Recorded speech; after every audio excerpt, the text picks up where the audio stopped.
on the fact that all the stakeholders of a new issue, whether they are causing climate change, whether they are affected by that, or whether they are responsible to impart education, is not as much thought. So I would concentrate on that. As having said, I am former president of ECO Science Foundation, which is a 10-country intergovernmental organization, but also a former chairman of Pakistan Science Foundation. And currently I am advisor to ECO Science Foundation, vice president in the Belt and Road International Science Education Consortium, honorary professor at the Beijing Technology and Business University, as well as honorary professor at the China Agriculture University in Beijing.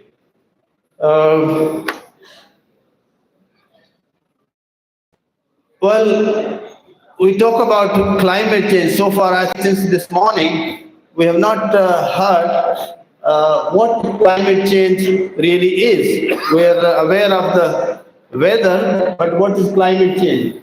So this is a long-term change in the average weather patterns that it defines the local, regional, and global climates.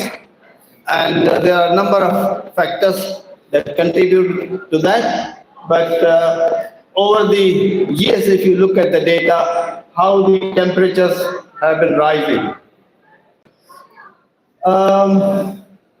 The impact of climate change on agriculture or the food production, as per the United Nations Food and Agriculture Organization, climate change, food security, and poverty reduction are inextricably linked. They are very strongly linked together.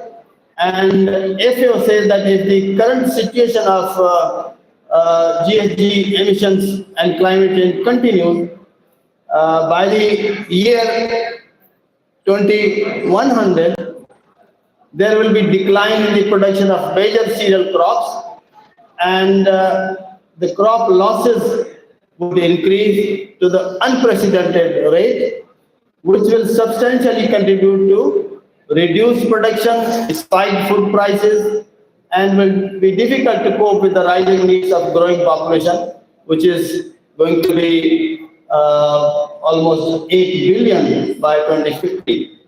And therefore, they say that the agricultural production must increase by 70%. Now, what we see in Pakistan is that prime agricultural land is being converted into a jungle of concrete, and urbanization is taking place. That's a huge issue across the country.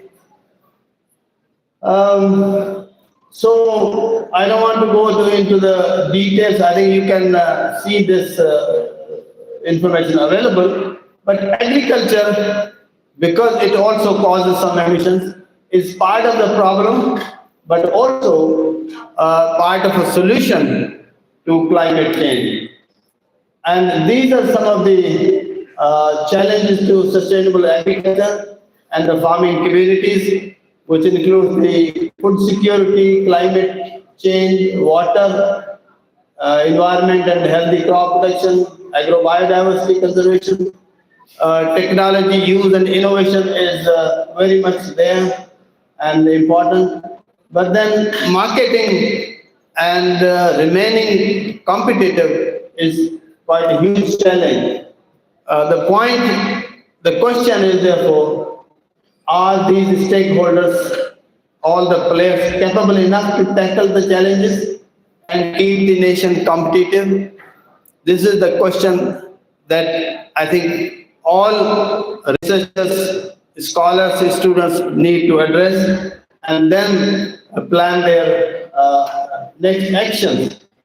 But as an educationist, even though in some sectors they did not allow me to enter some of the academic activities, saying that I have a lesser academic experience, but